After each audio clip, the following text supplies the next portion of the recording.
დოგვის მარცველი. საუბარი მე-18 შეგონება. სიმონ პეტრემ უთხრა იესოს: გაგშორდეს მარიამი, რადგან ქალები არ არიან ცხოვრების ღირსნი. იესომ უთხრა: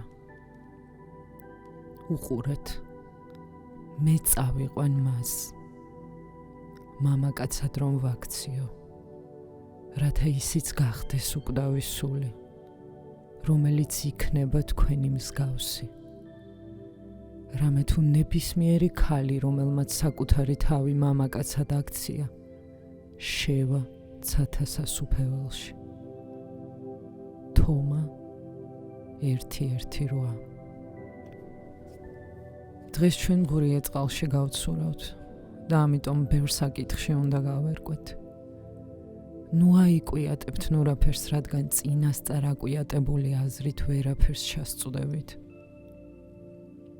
პირველი, მამაკაცი და ქალი სრულიად განსხვავდება ერთმანეთისგან. ისინი ამავე დროს ურთიერთსაწინააღმდეგო პოლუსები არიან. ისინი იზიდავენ ერთმანეთს, რამე თუ მიზიდულობა მხოლოდ ურთიერთსაწინააღმდეგო მოვლენებს ან საგნებს შეიძლება ახასიათებდეთ. მსგავსი არც თუ ისე მიმზიდველია, ვინც არ უნდა იყოს იგი, თქვენთვის ნაცნობია. მამაკაცისთვის ქალი უცნობია, რომელიც იზიდავს და მასში ცნობის მოყვარეობას იწვევს. ქალისთვის მამაკაცია უცნობი. მამაკაცისთვის ღმერთი ამ სამყაროში ქალის სახით აღწევს, ვინაიდან ღმერთიც უცნობია. ქალისთვის კი მამაკაცია ღვთაებრივი. ამრიგად საწინააღმდეგო ძალიან მიმზიდველია. მამაკაცი და ქალი განსხვავდებიან ერთმანეთისგან, ეწინააღმდეგებიან ერთმანეთს, მაგრამ ამავე დროს თანასწორნი არიან. ორი საწინააღმდეგო პოლუსი ყოველთვის თანასწორია. სხვაგვარად ისინი ვერ დაუპირისპირდებიან ერთმანეთს. მეორე მნიშვნელოვანი ნიშანი ის არის, რომ ქალის სხეული სულ სხვა მიზნების გამო არსებობს. მამაკაცის სხეულთან შედარებით მას სულ სხვა ბიოლოგიური, ფიზიოლოგიური და ქიმიური ფუნქციები გააჩნია. ქალი და მამაკაცი არსებობენ როგორც ორი განსხვავებული სამყარო. ქალს საშვილოსნო გააჩნია. ადამიანის საშვილოსნოთი. აი აქედან მოდის სიტყვა ქალი. საშვილოსნოზე მნიშვნელოვანი არაფერია. მთელი ცხოვრება მისი საშუალებით იწყება. იგი სამყაროს კარიბჭეა. ამიტომ ქალი ძალიან გრძნობიარე უნდა იყოს. საშვილოსნო თავშესაფარია. მამაკაცი კი სტუმარი. იმის გამო, რომ საშო ქალის სხეულის ცენტრალური მოვლენაა, ქალის მთელი ფიზიოლოგია შესანიშნავადაა მოწყობილი. ქალი არც აგრესიულია და არც ცნობის მოყვარე. არ იძლევა შეკითხვებს, არ ეჭვიანობს, ვინაიდან ეს ყველაფერი აგრესიის შემადგენელი ნაწილებია. თქვენ ეჭვობთ, ეკითხებით, იკვლევთ, ქალი იცდის, როდის მოვა მასთან მამაკაცი, რათა იგი გამოიკვლიოს. ქალი არ იღებს ინიციატივას. იგი უბრალოდ ელის და შეუძლია უსასრულოდ ლოდინი. სწორედ ლოდინი განასხვავებს ქალს მამაკაცისგან. როდესაც ქალი შედის რელიგიის სამყაროში, მან სხვა გზას უნდა მისდიოს, ვიდრე მამაკაცმა. მამაკაცი აგრესიულია, ეჭვიანობს, ეძებს, ცდილობს ყველაფრის დაპყრობას და ასეც უნდა მოიქცეს, რადგან მას აგრესიული სპერმა გააჩნია. მთელი მისი სხეული სექსს უკავშირდება, რომელიც ეძებს, რომელმაც უნდა შეაღწიოს. ყველა იარაღი, რომელიც კი შეუქმნია კაცობრიობას თვით წყალბადის ბომბიც კი მამაკაცის ორგანოს, პენისის პროექციას წარმოადგენს. ის არის ტყვიაც და ყუმბარაც გადალახავს სივრცეს და მიზანს აღწევს.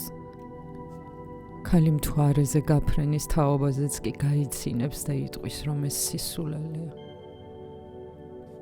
მამაკაცი რისკავს სიცოცხლეს, ვინაიდან ეს მისთვის ცხოვრების საიდუმლოებებში შეღწევას ნიშნავს. რაც უფრო შორს არის მიზანი, უფრო მიმზიდველია. მამაკაცი იპყრობს ევერესტს, აბიჯებს მთვარეზე, წინ მიიწევს და მისი შეჩერება შეუძლებელია. მას ხელს ვერაფერი შეუშლის. ის რაც ცნობილი ხდება, უსარგებლოდ იქცევა. უკვე აღარ არის საინტერესო და საჭირო ხდება უფრო ღრმა საიდუმლოებებში შეღწევა. თითქოს მთელი ბუნება ქალი იყოს, ხოლო მამაკაცმა მასში უნდა შეაღწიოს და საიდუმლოებას ჩასწვდეს. მამაკაცმა შექმნა მეცნიერება. ქალს არ შეუძლია მეცნიერული საქმიანობა, ვინაიდან მას არ გააჩნია დამფუძნებელი აგრესიულობა. ქალებს შეუძლიათ იოცნებონ, რამე თუ ოცნება მოლოდინია. ეს საშოს ნაწილია. მაგრამ ისინი ვერ იქნებიან მეცნიერები და ლოგიკოსები. ვინაიდან ლოგიკაც აგრესიაა. ქალი ვერ იქნება სკეპტიკოსი და ჭკვიანი. მას შეუძლია სჯეროდეს. მისი რწმენა ყოველთვის ბუნებრივია. ეს საშოს ნაწილია. ხოლო მთელი სხეული ისე არსებობს, რომ საშომ შესძლოს მასში არსებობა. მთელი სხეული საშოს დამხმარე ბუნებრივი წარმონაქმნია. რამე თუ საშოთ იმოდის სიცოცხლე ყოფიერებაში. სწორედ ეს აძლევს ქალს სრულიად განსხვავებულ ორიენტაციას. ქალისთვის რელიგია შეიძლება სიყვარულის სახეობა იყოს, მაგრამ ვერ იქნება ჭეშმარიტის ძიება. თავისთავად ჭეშმარიტების ძიების ფაზა მამაკაცზეა ორიენტირებული. სარწმუნოება ქალისთვის საყვარელი ადამიანის მოლოდინია. ღმერთი მისთვის შეიძლება იყოს მეუღლე ან შვილი, მაგრამ არა ჭეშმარიტება. ეს უკანასკნელი ისეთი შიშველი, უფხო, მშრალი და მკვდარი ჩანს, თითქოს მასში არ იყოს სიცოცხლე. მაგრამ მამაკაცისთვის ჭეშმარიტება გაცილებით მნიშვნელოვანია. რამე თუ მან იცის, რომ ჭეშმარიტება ღმერთია, რომ თუ იცით ჭეშმარიტება ყველაფერი იცით. საშუალება კი, რომელსაც მამაკაცი იყენებს, არის დაპყრობა. მამაკაცი ყოველთვის იპყრობს ბუნებას. ქალთან მისი ამ განსხვავების გამო ყოველთვის არსებობდა პრობლემა, რაც ბუდამდე წარმოიშვა. ბუდას მეთოდი მამაკაცია ორიენტირებული.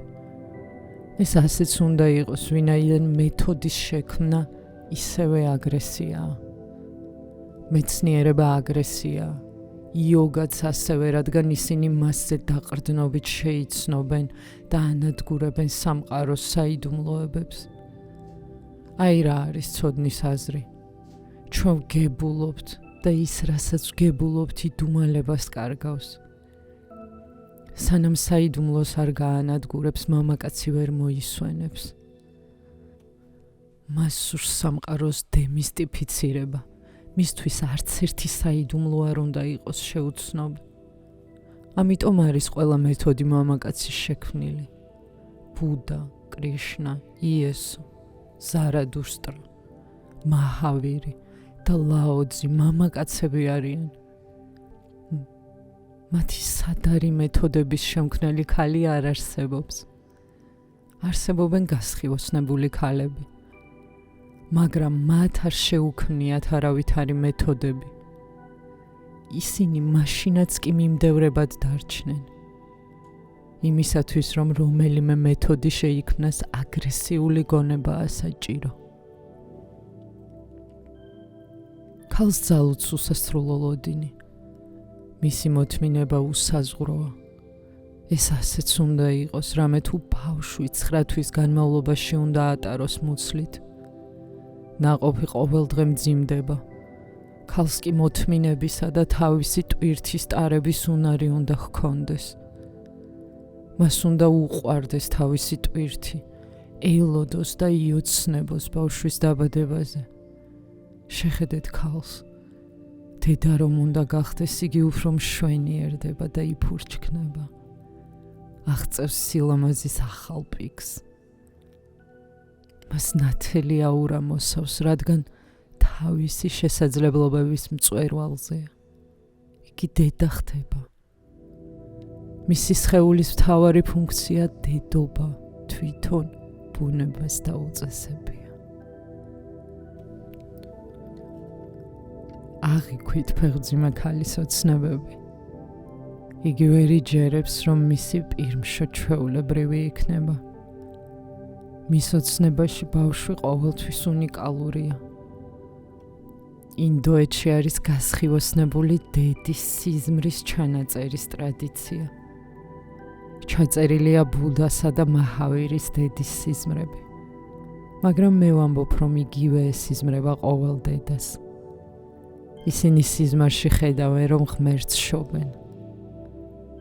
როცა ბავშვი მოევლინება ქვეყანას, მასთან ერთად დედამისიც იბადება. მანამდე ის ჩვეულებრივი ქალი იყო.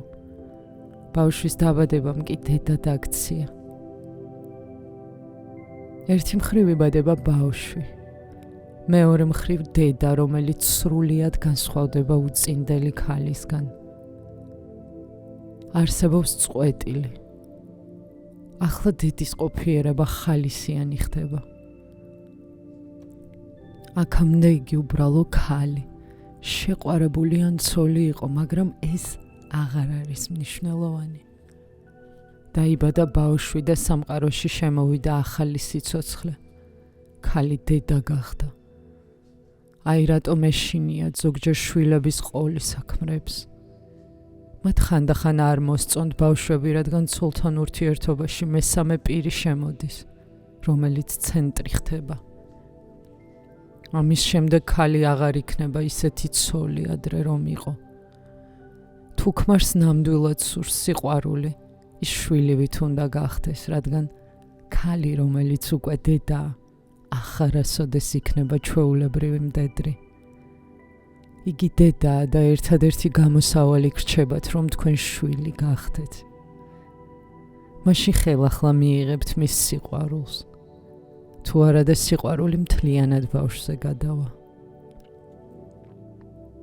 დედამ მიაღწია მწვერვალს. გამოდის, რომ მისთვის ქმრის ან სიყვარულის ყოლა მხოლოდ დედად გახდომის საშუალება იყო. ქალისათვის ძიება დედად გახდომის საშუალება და დედობის მოლოდინია. ქმრისთვის კი შვილი არ არის მიზანი. მამაკაცი ქალს ეძებს, რათა უყვარდეს იგი და თუ ბავშვი ჩნდება, ეს უბრალო შემთხვევითობაა. მამაკაცმა უნდა აიტანოს თავისი შვილი, რომელიც გზის ნაპირზეა და არ არის მიზანი და გზის დასასრული. ეს განსხვავება ღვთისკენ მიმავალ გზაზეც წარმოიშობა. ათასობით ქალი ინტერესდებოდა ბუდათი და მის გზაზე სურდა დადგომა და ზიარება.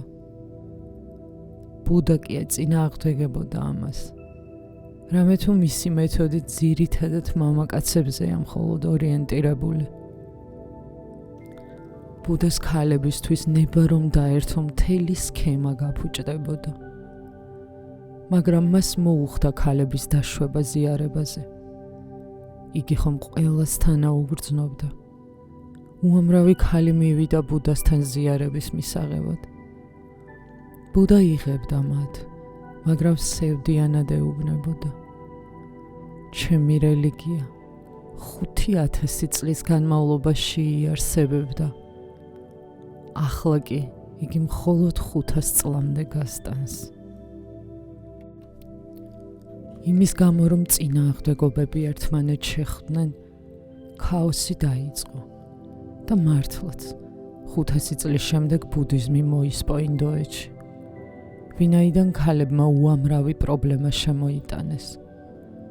ბუდას მეთოდი კი თავის საწყისში მამაკაცებისთვის არის გამიზნული.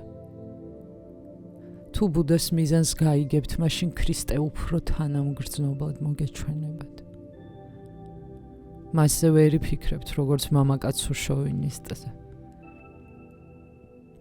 იგი არ იყო ასეთი.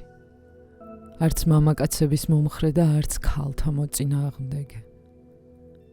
მისი მეთოდი, რომელიც ეკლესიამ დაკარგა, შეუძლიათ გამოიყენონ მამაკაცებმაც და ქალებმაც.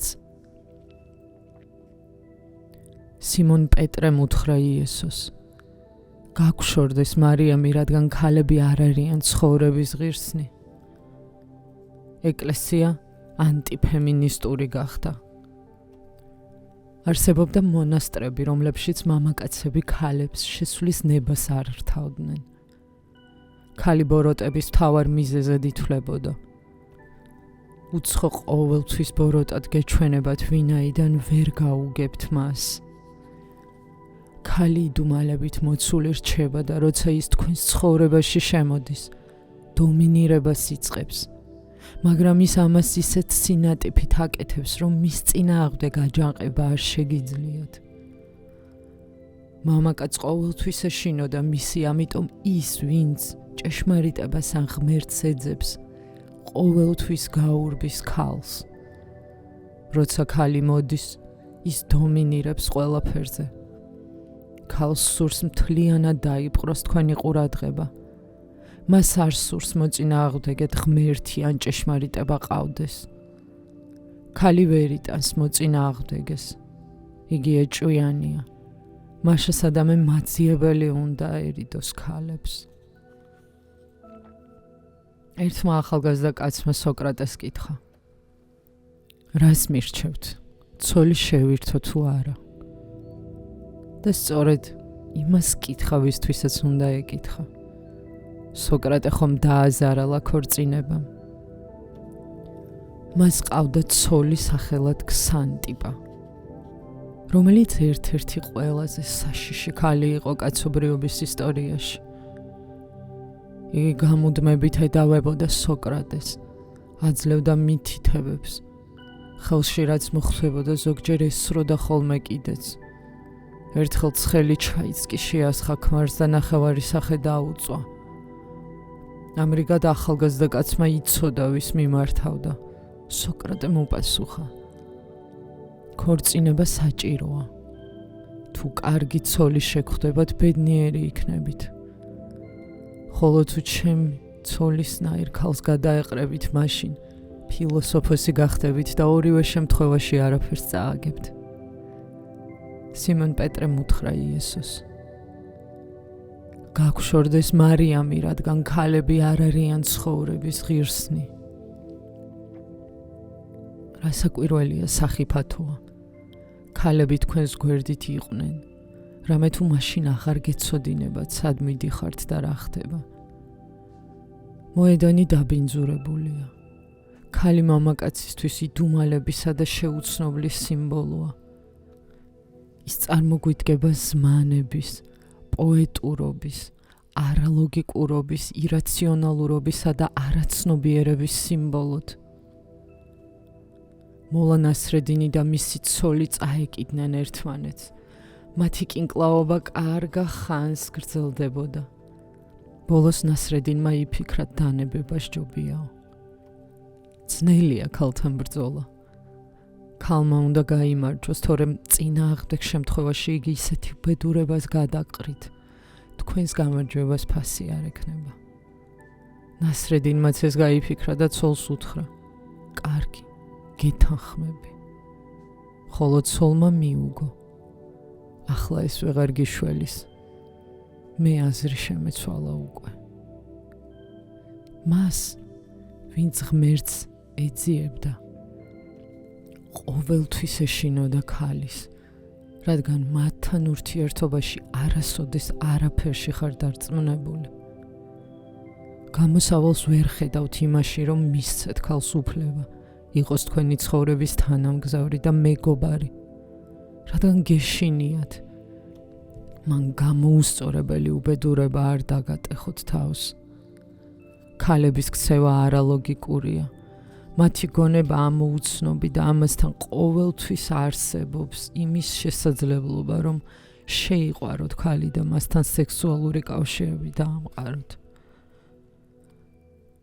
ამ უკანასკნელ შემთხვევაში გზაგებნევათ და სულ სხვა მიმართულებით მოძრაობთ. ბერებსა და მაძიებლებს ქალის ყოველთვის ეშინოდათ და მათი შიში გასაგებია.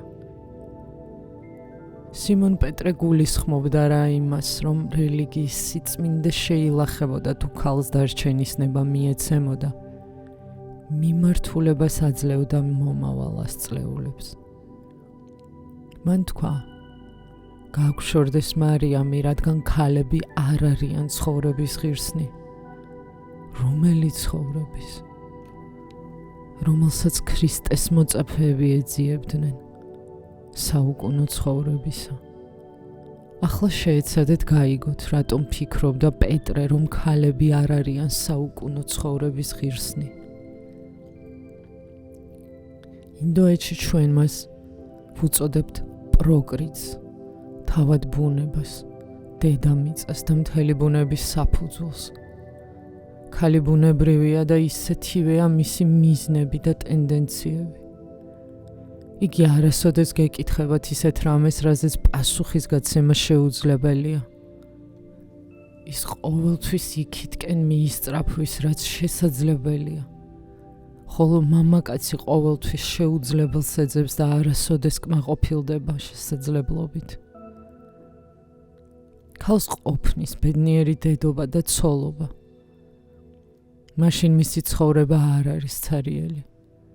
ბიოლოგები ამბობენ, რომ ამას თავისი მიზეზი აქვს. მამაკაცში არსებობს ფიზიოლოგიური და ჰორმონალური უწონასწორობა. ქალი კი უფრო წრეს წააგავს და გაწონასწორებულია. ბიოლოგები ამტკიცებენ, რომ სპერმატოზოიდებისა და კვერცხუჯრედების კომბინაცია, რისგანაც ადამიანი წარმოიშობა, მაშინვე განსაზღვრავს, ბიჭი დაიბადება თუ გოგო. 23 ქრომოსომას დედა იძლევა, 23 ქრომოსომას მამა. თუ დედის 23 და მამის 23 ქრომოსომა იძლევა 23 სიმეტრიულ წყვილს, მაშინ ღრმა წონასწორობაა და გოგონა დაიბადება, ვინაიდან ქრომოსომები სიმეტრიულია. მამას აქვს ქრომოსომების უწონასწორო XY წყვილი, ხოლო დედის ქრომოსომების წყვილებში წონასწორობაა XX. მაშას ადამე სპერმის ნახევარი შეიცავს X ქრომოსომას, ხოლო მეორე ნახევარი Y-ს. თუ Y ქრომოსომის შემცველი სპერმატოზოიდი შეხვდა დედის კვერცხუჯრედს, დაიბადება ბიჭი და ეს იქნება ასიმეტრია, ანუ უწონასწორობა, რაც ბიჭის დაბადების პირველსავე დღეს შეგიძლიათ დაინახოთ. ახლა დაბადებული გოგონა თუ მშვიდია, ბიჭი მოუსვენრობს. დედებმა იციან, რომ ბიჭი საშოშიც კი მოუსვენარია და მათ წინასწარ შეუძლიათ განსაზღვრონ, ბიჭი დაიბადება თუ გოგონა. მამაკაცი შინაგანად ღილავს, გამუდმებით მოძრაობს და შორეულისკენ მიისწრაფვის. ხოლო ქალი უფრო სახლით, ოჯახური გარემოცვითა და მეზობლის ამბებით ინტერესდება. იგი არ წუხს იმის თაობაზე თუ რა ხდება ვიეტნამში ან და კვიპროსზე. ეს მისთვის არ არის არსებითი. ქმარი კი ფიქრობს, რომ ცოლი მაღალი მატერიებით არ ინტერესდება. საქმე ამაში როდი მდგომარეობს. ხალი ამ ქვეყნად საკუთარ თავთანაა დარჩენილი და მხოლოდ თავისი უახლოესი გარემოცვა აინტერესებს. ცხოვრებისეული უბრალოდ წვრილმანი და ჭორებია მხოლოდ მისთვის საინტერესო. ეს ახალი ამბები უფრო პირადულია და შინაურული. ქალს კი მეზობელი საკმაოდ ყავს. მაგრამ უფრო მეტად დაკმაყოფილებული ცოლი ან დედა მეზობლებზე არ იღელვებს. მისთვის საკუთარი სახლით საკმარისია. იგი თავს სრულყოფილად გრძნობს და ამას ბიოლოგიური მიზეზი აქვს. რამე თუ მისი ჰორმონები და უჯრედები ბალანსირებულია. მამაკაცი კი მოუსვენარია და არ შეუძლია დაკმაყოფილდეს ვიდრე საზღვარს არ იპოვის და მაშინაც არ ხდება ცნობილი დაკმაყოფილდა თუ არა იგი მიღწეულით. ასეთია განსხვავება ქალსა და მამაკაცს შორის და ყველა სარწმუნოება შორეულის ძიებაა. მაგრამ ქალი ღვთისმსაძიებლად არ მიდის იესოსთან. არა, მისთვის არ შეიძლება ამ შორეულ რაღაცას მნიშვნელობა ჰქონდეს. შესაძლოა მას შეუყვარდეს იესო, ასევე ბუდა. მეც ასეთივე შეგრძნება მაქვს. ყოველთვის როცა მამაკაცი მოდის ჩემთან, იგი მეუბნება. რასაც თქვენ ამბობთ, სარწმუნოდ გამოიყურება და ამიტომ შეგიყვარეთ. ქალი ასე არ იტყვის. იგი ამბობს. მე თქვენ შეგიყვარეთ. რასაც თქვენ ამბობთ, დამაჯერებლად მიმაჩნია. პეტრე სწორი იყო, როცა ეშინოდა მარიამი უბედურებას დაატეხდა მათ თავს. თქვენ უცნობ ტერიტორიაზე მოძრაობას გირჩევნიათ დარჩეთ, რაღაც განსაზღვრულ სივრცეში და არ დართოთ ქალებს თქვენთან დარჩენის ნება. მამაკაცი ფუნქციონირებს ცნობიერში, ქალი კი პირიქით, ქვეცნობიერში. ამიტომ მამაკაცს ძალუძს დეტალების დაგროვება, მაგრამ არ არის ღრმად მგრძნობიარე. ქალი კი დეტალებს ვერ აგროვებს, მაგრამ ღრმად განიცდის უბრალო ამბავსაც. მამაკაცს შეუძლია მიიღოს, რაც შეიძლება მეტი ცოდნა, მაგრამ არ ძალუძს ღრმა სიყვარული. ქალს შეუძლია ინტენსიური სიყვარული, მაგრამ არა აქვს უფრო მეტი ცოდნა, ვინაიდან ცოდნა ცნობიერი ფენომენია, სიყვარული კი ქვეცნობიერი. ყველა სარწმუნოება ქალების წინააღმდეგია, რამე თუ იგი მამაკაცებმა შექმნეს. ამასთან საქმე ქალების შეფასება კი არ არის, უბრალოდ სარწმუნოება მამაკაცებიდან იღებს სათავეს, რომლებსაც ეშინიათ ქალებისა და არ სურთ ისინი მათ სივრცეში დარჩნენ. ასე რომ ყველა სარწმუნოება ძირითადად ჰომოსექსუალურია და არა ჰეტეროსექსუალური. ყველა რელიგიური წესჩვეულებაც ჰომოსექსუალურია და ბერებიც ასეთ საზოგადოებაში ცხოვრობენ. ქალები, რომც დაუშვან, მათ მეორე ხარისხოვან როლს აძლევენ. ისინი უნდა მიყვნენ მამაკაცების დაკანონებულ წესებს, რათა უბედურება არ დაატრიალონ. ქალებს შეუძლიათ იცხოვრონ მონაზნური წესით მონასტერში, მაგრამ ამის იქით მათი უფლებები შეზღუდულია. იმის წარმოდგენაც კი არ შეიძლება, რომ ქალი ეკურთხება რომის პაპად, რამე თუ იგი დაშლის ეკლესიის მთელ სტრუქტურასა და ორგანიზაციას. სიმონ პეტრე ფიქრობს ორგანიზაციის დიდებული ეკლესიის შექმნაზე და ამიტომაც სურს ქალების გაძევება. იგი თვლის, რომ ეს საქმე მარიამით უნდა დაიწყოს, რამე თუ კი მას დაუშვებენ თავისთან და პატივს მიაგებენ, მაშინ სხვა ქალებიც მოვლენ და ქაოსი დაიწყება.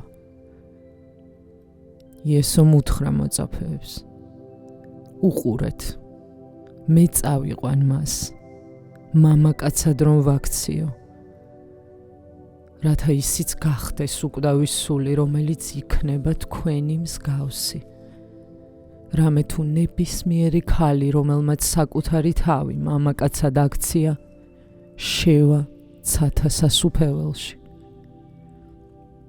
რა აქვს მხედველობაში? ქალის მამაკაცად გადაქცევა გულისხმობს მისი ქვეცნობიერის ცნობიერად შეცვლას, შინაგანი სიბნელის ცნობიერ გონებაში გამომზაურებას. ქვეცნობიერი ქრება და ცნობიერად იქცევა მთლიანად ისე, რომ მისი იდუმალება არა საცდურის ლოდი ხდება, არამედ ქვა, რომელიც მდინარის გადალახვისას საყრდენად გამოდგება. მაშინ ყოველგვარი პრობლემა გაქრება. ამის შესრულება შეიძლება, მაგრამ საჭიროა გვერდით უდიდესი ოსტატი ყავდეთ, რომელიც ერთდროულად ქალიც იქნება და მამაკაციც, რომელმაც ისეთ შინაგან სრულყოფილებას მიაღწია, რომ მისი საკუთარი შინაგანი სქესი გაქრა. აღარ არის გაყოფილი და სექსუალური, არც მამაკაცია და არც ქალი. მხოლოდ ის გიშველით, რამე თუ ის მამაკაცსაც უგებს და ქალსაც. და აი იესო ამბობს, მე წავიყვან მას, რომ მამაკაცად ვაქციო. ნუ თუ ის ქალს სხეულს შეუცვლის. არა, სხეული არ არის მთავარი. მამაკაცური გონება ქალის სხეულშიც არის და მამაკაცისაშიც. მაგალითად ქალბატონ კიურის სხეული ქალის ჰქონდა, მაგრამ გონება მამაკაცური და რაციონალური. იყვნენ ქალების მსგავსი აბსურდული მამაკაცებიც. ჩაიტანია მაჰაპრაბჰუ იყო სრულყოფილი ადამიანი, უდიდესი ლოგიკოსი და ფილოსოფოსი. რომ გაეგრძელებინა საქმიანობა და ბოლომდე ყოფილიყო ამით გადაცებული, ის ისტორიაში შევიდოდა, როგორც დიადი მოაზროვნე. მაგრამ მან უარყო ლოგიკა, შეიშალა, დაიწყო ცეკვა და კირტანის. ღვთისადიდებელი სიმღერების და ცეკვების ქუჩაში შესრულება. ის გახდა ქალური, სახე გაულამაზდა, სხეული შეეცვალა და დაუმრგვალდა. და მას ღმერთი შეუყვარდა ისე, თითქოს მისი შეყვარებული ქალი ყოფილიყო. რას ამბობს იესო? მისი აზრით, ქალის არაცნობიერება შეიძლება ცნობიერებით შეიცვალოს და ამ შემთხვევაში ქალი სრულიად გადასხვაფერდება. რაც გულისხმობს იესო მამაკაცად გადაქცევაში? მამაკაცებმა არ უნდა იფიქრონ, რომ ისინი ქალებზე მაღლად განან. ის მხოლოდ შინაგან სიბნელეს გულისხმობს, რომელშიც ცხოვრობს და უნდა ცხოვრობდეს ქალი, რადგან ის უფრო სხეულზეა ორიენტირებული. ბუნებას ქალი უფრო სჭირდება ვიდრე მამაკაცი. აი რატომაა, რომ ბუნებაში ვერ იპოვით მამებს, ცხოველთა სამყაროში ვერ შეხვდებით მათ.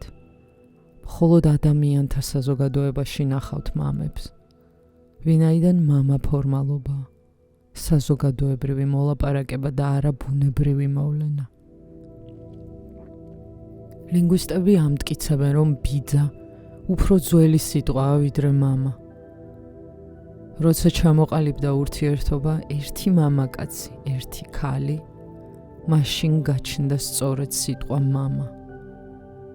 ამ დროისთვის ბიძა უკვე იყო. ბავშვისთვის ყველა კაცი ბიძა იყო და არავინ იცოდა ვინ იყო მამა. ისე როგორც ცხოველებია. სადაც შეიძლება ყველა მამრი მამა იყოს. და კლავაც შეიძლება არსებობდეს სამყარო უმამოდ, ვინაიდან მამა კერძო საკუთრებასთან ერთად მოვიდა ყოფიერებაში. ის მარტო თავის საკუთრებას კი არ ფლობდა, იცავდა საკუთარ ქალსაც.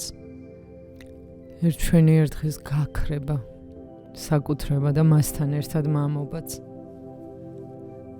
დასავლეთში ეს პროცესი უკვე დაიწყო.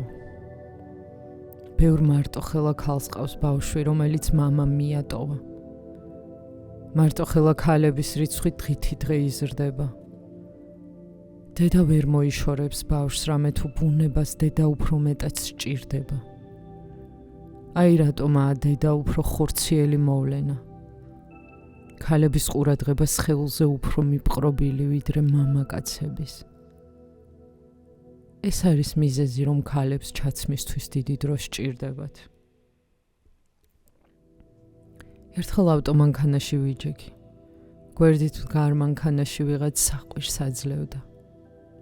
ფანჯრიდან ცოლმა გამოიხედა და დაუძახა. უკვე რამდენჯერ გითხარი, რომ 2 წუთში მზად ვიქნები. ის მართალი იყო. 1 საათის განმავლობაში იცვამდა და ქმარს ეუბნებოდა, 2 წუთში მზად ვიქნებიო. რატომ სჭირდებათ ქალებს ჩაცმისთვის ამდენი დრო? მათი გულის ყური სხეულზეა მიპყრობილი, მამაკაცებისა კი გონებაზე. ერთხელ ერთმა გამოჩენილმა მსახიობმა ქალმა თქვა, ვიცი რომ არა ვარ ძალიან ლამაზი, მაგრამ რაფასი აქვს ჩემს აზრს, როცა სარკე სხვა აზრი აქვს. ვიცი რომ არც თუ ისე ლამაზი ვარ, მაგრამ სარკე მეუბნება ყველაზე ლამაზი ხარო. მსახიობისგან ამ სიტყვებს არავინ არ მოელოდა. ქალები დგანან, საათობით სარკის წინ და უყურებენ საკუთარ თავს. კაცი ვერ გაიგებს ამას. ერთხელ მოლა ნასრედინი ბუზებს ხოცავდა და ცოლს უთხრა, 2 დედალი ბუზი მოვკალი და 2 მამალი. ცოლს გაუკვირდა და ჰკითხა, საიდან გაიგე რომელი იყო მამალი და რომელი დედალი? მოლამ მიუგო, სარკეზე 2 ბუზი რომ მიჯდა, ისინი დედლები იყვნენ.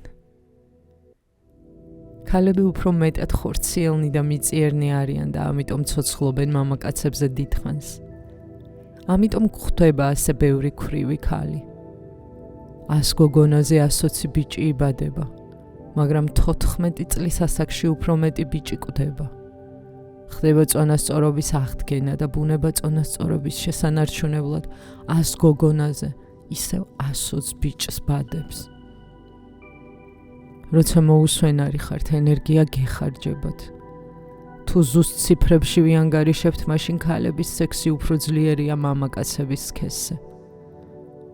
ქალები უფრო დიდხანს ცხოვრობენ და ნაკლებად ავადმყოფობენ. ისინი უფრო ჯანმრთელები არიან, უკეთ უმკლავდებიან ავადმყოფობას და მასში სიცოცხლე უფრო ძლიერია ვიდრე მამაკაცებში.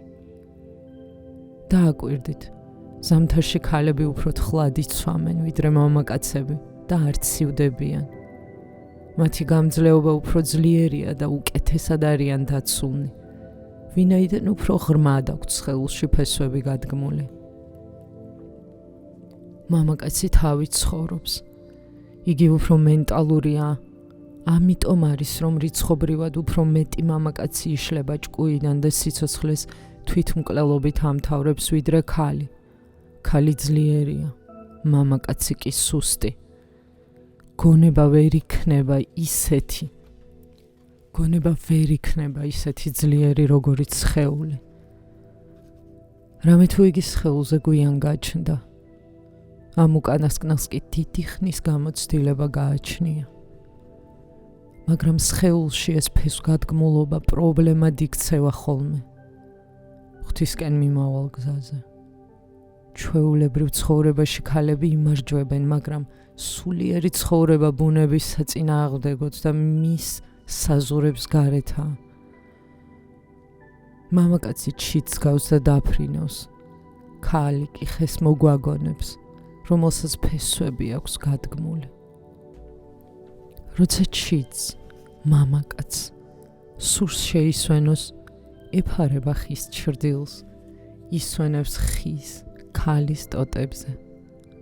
ეს კარგია, რამდენადაც დაკავშირებულია ბუნებრივ ცხოვრებასთან, მაგრამ თუ ადამიანი ბუნების საზღვრებს იქით იწყებს სვლას, მაშინ თვით სვლაც წინააღმდეგობად იქცევა. იესომ თქვა, უყურეთ, მე წავიყვან მას, მამაკაცად რომ ვაქციო, რათა ისიც გახდეს უკვდავი სული.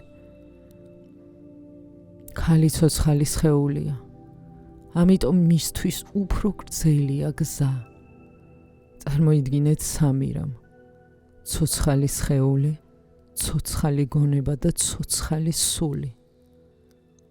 ეს 3 დონეა. ქალი ცოცხალი სხეულია, მამაკაცი ცოცხალი გონება, მის მიღმა კი არსებობს ცოცხალი სული, ატმანი. გონებიდან სულამდე მოკლე მანძილია, ვიდრე სხეულიდან სულამდე. მაგრამ ეს ნუ შეგაშინებთ. ბუნებაში ყველაფერი გაწონასწორებულია.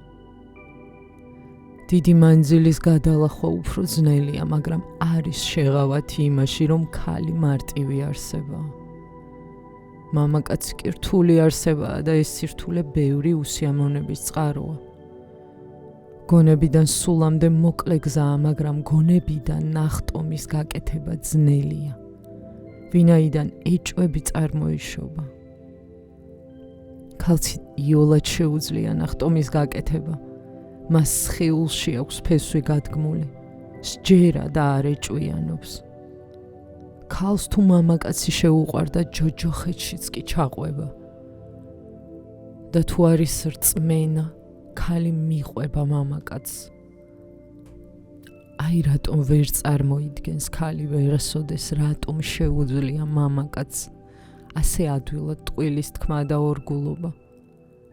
ქალი ხომ თვითონ არ არის ასეთი. მას ყოველთვის სწამს და მრწმენით ცხოვრობს. ამრიგად ქალს გააჩნია სირთულეები, იმის გამო რომ სხეული ასე შორსაა სულისგან. მაგრამ აქვს უპირატესობაც. როცა მას უყვარს და სწამს, იოლად შეუძლია ნახტომის გაკეთება. ამიტომ სოფლიოში არ ყოფილა ბევრი ოსტატი ქალი, მაგრამ იყო ბევრი უდიდესი მოწაფე მდედრობითი სქესისა. და ვერც ერთი კაცი ვერ შეედრება ქალს ამაში. რამე თუ ქალს თუ სწამს, მართლა სწამს. ინდოეთში ჯაინების ბევრ ბერსა და მონაზონს შეხვდებით. ჯაინი ბერები მეტად ჩვეულებრივ გამოიყურებიან და სხვებისგან მხოლოდ 60-ით განსხვავდებიან. გამოუცვალეთ მათ 60 და საქმიან საზოგადოებაში დასვით. მაშინ მათ სხვებისგან ვერ გაარჩევთ. სულ სხვაა ჯაინი მონაზვნები. მათ თუ სწამთ, მათში არის სიწმინდე. შეადარეთ კათოლიკე ბერები და მონაზვნები. ბერები ეშმაკები არიან. მათ არ დაეჯერებათ, რომ ცელიბატს ინახავენ. თუმცლად ბრიყვია რომელიმე, ეს კიდევ შესაძლებელია, მაგრამ თუ ცოტაოდე ნიჭკუა მაინც აქვს, მაინც იპოვის გამოსავალს. მონაზვნები? ისინი მართლა წმინდანი ქალწულები არიან და შეგიძლიათ ენდოთ. მათ თუ ნაბიჯი გადადგეს, უკან აღარ დაიხევენ. ამიტომ მართალია. არის სიზნელეები, ვინაიდან მანძილი დიდია, მაგრამ არის შესაძლებლობები, რომლებიც ხელს უწყობს ქალს დამაჯერებელი ნახტომის გაკეთებაში. სხეულს არ ჩვევია ყოყმანი, გონება კი ხშირად ორჭოფობს. იესომ უთხრა მოწაფეებს, უყურეთ, მე წავიყვან მას, მამაკაცად რომ ვაქციო, რათა ისიც გახდეს უკვდავი სული, რომელიც იქნება თქვენი მსგავსი. რამე თუ ნებისმიერი ქალი, რომელმაც საკუთარი თავი მამაკაცად აქცია, შევაცათა სასუფეველში. ეს იესოს სწავლების ერთი ნაწილია, ხოლო მეორე ნაწილი არ არის ჩაწერილი. შეიძლება არ იყვნენ ქალები, რომლებიც ამას ჩაიწერდნენ. ეს ყველაფერი ხომ მამაკაცების ხელნაწერი მოვიდა ჩვენამდე. მაგრამ მე ვიცი, რომ არსებობს მეორე ნაწილიც და რომ არის ჩანაწერი ამის შესახებ. განსაზღვრული კულმინაციის, ყოფიერების, კრეშენდოს დროს მამაკაცი ქალად იქცევა, ისევე როგორც ქალი მამაკაცად. ეს არის ცალმხრივი პროცესი, რამე თუ თქვენ ორივე უკიდურესობა ხართ. ქალმა უნდა გარდასახოს თავისი ქვეცნობიერი ცნობიერად, ირაციონალური მიზეზობრივად, რწმენა დაეჭვებათ და მოლოდინი მოძრაობათ. მამაკაცმა კი საწინააღმდეგოდ უნდა იმოქმედოს, გადააქციოს თავისი მოძრაობა სიმშვიდედ, მოუსვენრობა მოსვენებად და დაეჭვება რწმენად. მაშინ ზეცნობიერი არსება დაიბადება. ქალი და მამაკაცი ორი მხრიდან უნდა მოძრაობდნენ. მამაკაცი კაცურობიდან, ქალი ქალურობიდან, რადგან გონება მამაკაცი ეს არის ნახევარი, რაც ვერასოდეს გახდება მთლიანი. ორივე უნდა დაიჭრან თავისი სტატიკური მდგომარეობიდან, შეერწყან ერთმანეთს და გახდნენ ასექსუალურები. ინდუისტებისთვის ეს სრულიად გასაგებია. მათი ტერმინი ბრაჰმო არც ერთ სქესს არ მიეკუთვნება. ინგლისურ ენაში ორი სქესია, სანსკრიტი სამი, მამრობითი, დედრობითი და კიდევ ერთი, ორივეზე აღმატებული, ბრაჰმო.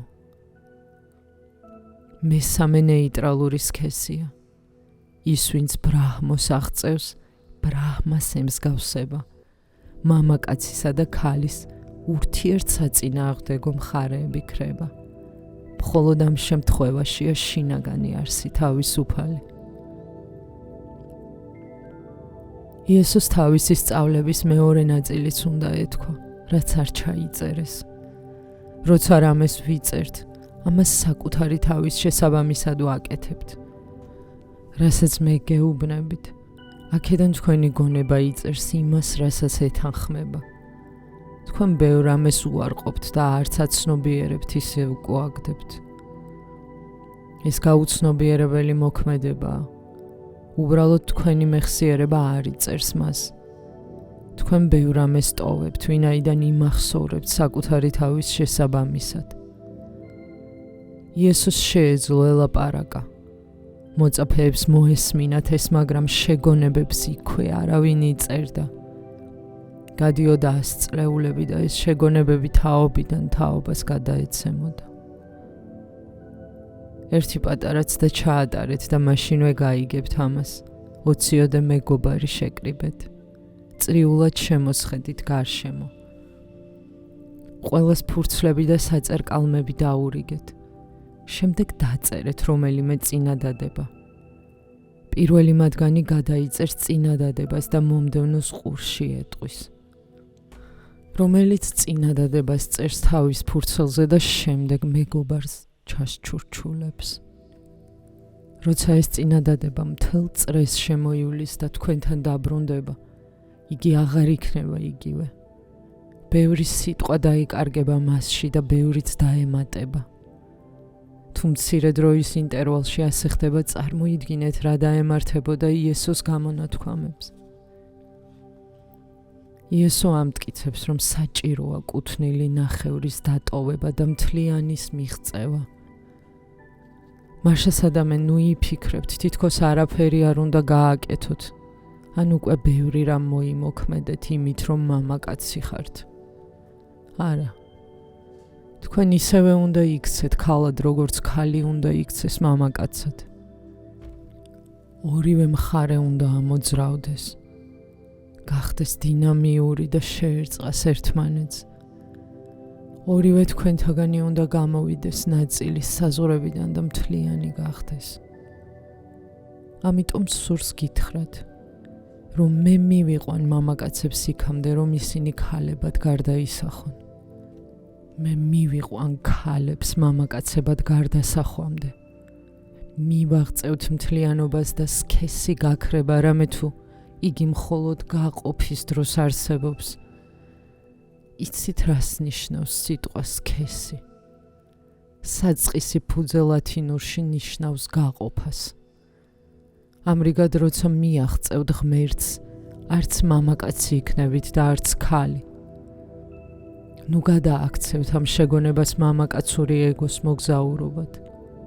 ასე არ არის.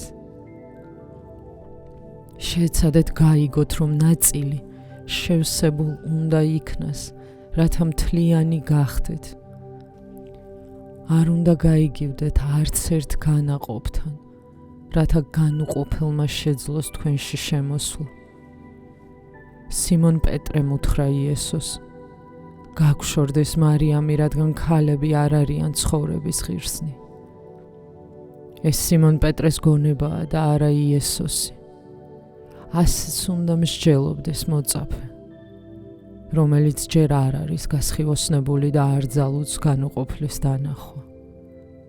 იგი ნახევრად ბრმაა, რადგან ჯერ ახლა აეხილა თვალი და უმეცრების სამყაროშია. ზემოთხსენებული სიტყვები სიმონ პეტრეს გონებიდან მოდის, ხოლო როდესაც იესომ ამ ქვეყნიური ცხოვრება დატოვა, სიმონ პეტრე უფრო მნიშვნელოვანი ფიგურა გახდა, ვიდრე იესო იყო და მისი აზრები უფრო გასაგები შეიქმნა ხალხისთვის, რადგან სიმონ პეტრე იმავე სამყაროს ეკუთვნის, რომელსაც თქვენ. პეტრემ შექმნა ეკლესია. ის იქცა ქვაკუთხედად. სიტყვა პეტრე ქვას ნიშნავს და მასზე დგას მთელი ეკლესია. მაჰავირისა და ბუდას მოწაფეები ვერ დაემსგავსნენ პეტრეს. კათოლიკური ეკლესია ხომ დედამიწაზე არსებულ ეკლესიათა შორის უძლიერესია, მაგრამ ამავე დროს ყველაზე სახიფათოც. და აი რატომ? ძალა არასაიმედო ხელშია. როცა ოსტატი აღარ არის დედამიწაზე, მოწაფეები იქცევიან ოსტატებად და ყველაფერს ისინი წყვეტენ. რასაკვირველია, მათი გადაწყვეტილებები შეიძლება იყოს მხოლოდ წინასწარ აკვიატებული, ნახევრად მართალი, ნახევრად გამომცხვარი ჭეშმარიტება და კარგად გახსოვდეთ, რომ სიცრუე ჯობია ნახევრად სიმართლეს. ვინაიდან ტყუილის უარყოფა შეიძლება, ნახევრად სიმართლეს კი ვერ უარყოფთ, რამე თუ იგი სიმართლის ელემენტებს შეიცავს. ეს შეგონებაც ნახევრად სიმართლეა. მასში არის ერთი ელემენტი, რომ ქალი უნდა იქცეს მამაკაცად, მაგრამ ეს ნახევრად სიმართლეა და თუ მთლიან სიმართლედ მიიღებთ მას, ეს საშიში იქნება. საჭიროა მეორე ნახევარიც დაუმატოთ. აი რატომ გითხარით, მღვრიე წყალში გავცურავთ მეთქი. მე მსურს ამ შეგონებას მეორე ნახევარიც დაუმატო, რომ თითოეული მამაკაცი ქალს უნდა დაემსგავსოს. თითოეულმა მამაკაცმა უნდა ისწავლოს ლოდინი, გრძნობიერება, ლმობიერება, პასიურობა, თანაგრძნობა, სიყვარული და მსახურება. ერთი სიტყვით ქალის გონების ყველა თვისება. მხოლოდ მაშინ შეხსნით ცათა სასუფევლის კარს, როცა არც მამაკაცი ხართ და არც ქალი. მაშინ თქვენ თვითონ ხართ ღმერთი. რამე თუ ღმერთი არც მამაკაცია და არც ქალი, ორივეა ან არც ერთი. გახსოვდეთ, ჭეშმარიტების მეორე ნაწილიც, თორემ დაკარგავთ მთელ ჭეშმარიტებას. მთლიანობაში ყველას თანაბრად გააჩნია სასუფეველში შესვლის უნარი. არიან ბრიყვებით, საკუთარი უარყოფითი თვისებებით, რომ სარგებლობენ. ისინი ვერ მისწვდებიან სათა სასუფეველს. არიან ბრძენი ადამიანები, თავიანთ დადებით თვისებებს რომ იყენებენ, რომელთათვისაც სასუფეველის კარები ღიაა. მაგალითად, ქალის გონება ორთვისებიანია, უარყოფითი და დადებითი. დადებითია სიყვარული, თანაგრძნობა, ლოდინი, ხოლო უარყოფითია ეჭვიანობა, მესაკუთრეობა და ლეთარგია. იგივე ხდება მამაკაცის გონებაშიც. მას გააჩნია დადებითი თვისებები, როდესაც გამუდმებით სვამს კითხვებს, იკვლევს და ეძიებს და ნეგატიური, როცა ყოყმანობს. შეგიძლიათ ეჭვიანობის გარეშე დასვათ კითხვა? მაშინ ეჭვების არჩევანი დადებითია. მაგრამ თქვენ შეგიძლიათ იეჭვიანოთ ისე, რომ არ სვამდეთ შეკითხვებს. იჯდეთ და ყოყმანობდეთ. ერთი ფილოსოფოსი მეორე მსოფლიო ომში მოხვდა. მან თავისი მეგობარი ქალისგან წერილი და ფოტოსურათი მიიღო, რასაც დიდი ხანი ელოდა. ფოტოსურათზე მეგობარი ქალი პლაჟზე იყო გადაღებული. მის უკან შეყვარებული წყვილი ჩანდა. ქალი კი იჯდა მარტო, დაჩაგრული და სევდიანი. წამით ფილოსოფოს ბედნიერება ეწვია. გოგონას სახეზე სევდა რომ შენიშნა, მაგრამ მეორე წამში იგი ეჭვმა შეიპყრო. ვინ არის ის ყმაწვილი, ვინც სურათი გადაუღო? აფორი აქდა და მთელი ღამე ვეღარ დაიძინა. აი როგორ უარყოფითად მოქმედებს ეჭვი. მამაკაცის დადებითი თვისება ის არის, რომ ეძიებს და უარყოფითი ის, რომ მოუსვენარია. მაგრამ იგი არ უნდა გაიგივდეს მოუსვენრობასთან. მოუსვენრობა მან ტრამპლინად უნდა გამოიყენოს, რათა სიმშვიდეს მიაღწიოს. თქვენში არის ენერგია და რაღაცის გაკეთების გულითადი წადილი. მაშ გამოიყენეთ ეს გულის წადილი იმისთვის, რომ გახდეთ არა მოღვაწე და მედიტატორი. ჩააყენეთ უარყოფითი დადებითის სამსახურში. თქვენ ხომ ორივე მათგანი გაგაჩნიათ. თუ დადებითი თვისება გაქვთ, გექნებათ უარყოფითიც. ძალიან ბევრ დროს უარყოფითს ნუ დაუთმობთ, თორემ დაკარგავთ. დაუთმეთ ბევრი დრო დადებითს და მიაღწევთ. მამაკაცი იქნება თუ ქალი, ყველამეს უნდა მოიმოქმედოს. მაშინ ამ ქვეყნად უმშვენიერესი მოვლენა ხდება. ისმის სიმფონია, რომელშიც ყველა ნოტი ერთმანეთს ეხმარება.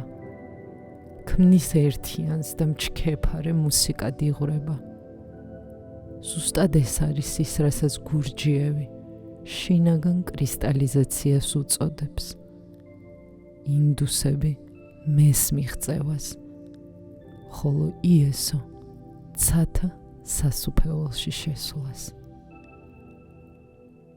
1974 წლის 7 სექტემბერი, პუნა, ინდოეთი, მე-18 შეგონების დასასრული.